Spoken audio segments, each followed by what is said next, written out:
Uy, nakuha na diri o. Galing.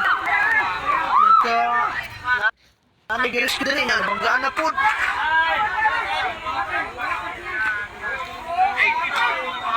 Ay, bubog.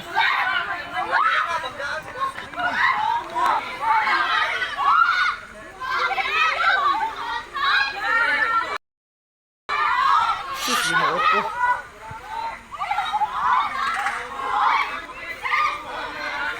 Rescue na gani, nagtambay na dire, rescue na. Nya. Pero nabanggaan na pud.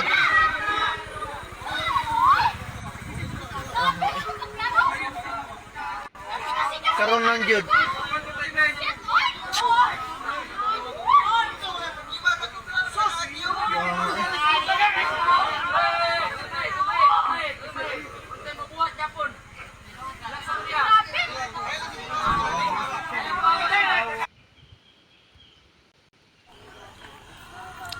Siya sa kuan.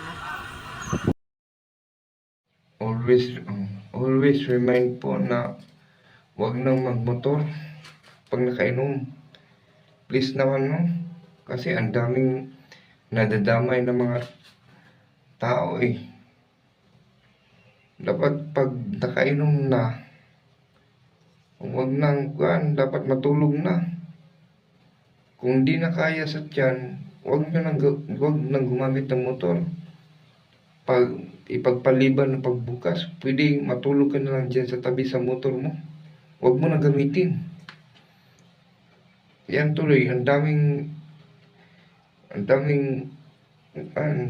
nadamay. Dapat sa inyo, kunin yung lisensya, di na kayo paggamitin ng motor. Kawawa naman yung pamilya. Ni-rescue na nga eh.